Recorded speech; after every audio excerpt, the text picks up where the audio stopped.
নমস্কার বন্ধুরা, আজকে একটা নতুন রেসিপি নিয়ে চলে এসেছি।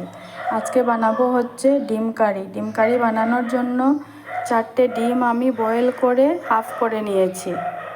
আর নিয়েছি হচ্ছে পেঁয়াজ কুচি, টমেটো বাটা, নিয়েছি হচ্ছে জিরে গুঁড়ো, লবণ, হলদি গুঁড়ো, শুকনো লঙ্কা গুঁড়ো আর অল্প একটু গরম মশলা। আর ডিম ভাজবার জন্য ব্যাটার একটা বানিয়ে নিয়েছি। এখন কড়াইতে তেল দিয়ে ডিমগুলো ভেজে নেব। তেল গরম হয়ে গেছে, এখন আমি ডিমগুলো তেলের মধ্যে দিয়ে দেব। ডিমগুলো তেলের মধ্যে দিয়ে দিচ্ছি। ডিমগুলো আমার তেলের মধ্যে দেওয়া হয়ে গেছে। এখন আমি ডিমের এক পাশ ভেজে নেব। এক পাশ ভাজা হয়ে গেছে, এখন আমি উল্টে দেব। ডিমগুলো আমি উল্টে দিয়েছি, এখন আরেক পাশ ভাজতে দেব। ডিমগুলো ভালো করে ভাজা হয়ে গেছে, এখন আমি নামিয়ে নেব। ডিমগুলো আমি নামিয়ে নিয়েছি।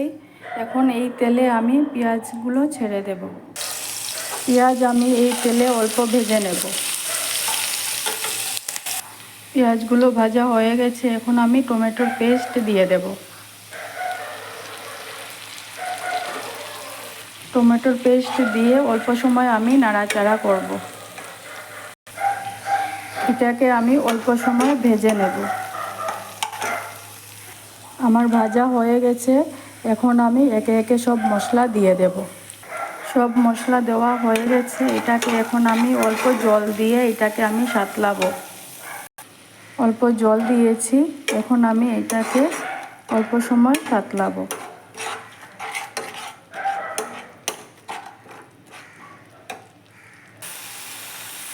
এখানে প্রায় তেল ছেড়ে আসছে, আরও অল্প সময় এটাকে সাঁতলাবো। আমার সাঁতলানো হয়ে গেছে, এখন এইটাতে আমি 1.5 কাপ পরিমাণ জল দেব। জল দিয়ে দিয়েছি, এখন আমি এটাতে বলকা উঠতে দেব। এখন আমি এইটাতে ডিমগুলো ছেড়ে দেব।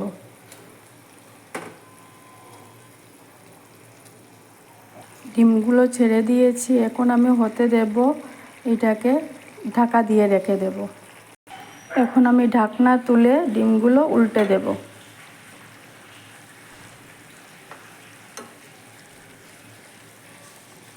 ডিমগুলো উল্টানো হয়ে গেছে, এখন আমি আরও কিছু সময় ঢাকনা দিয়ে রেখে দেব। এখন আমি ঢাকনা তুলে দেখব, প্রায় ডিম হয়ে আসছে, ডিম কারি হয়ে আসছে। এখন আমি এটার উপর দিয়ে গরম মশলা ছড়িয়ে দেব।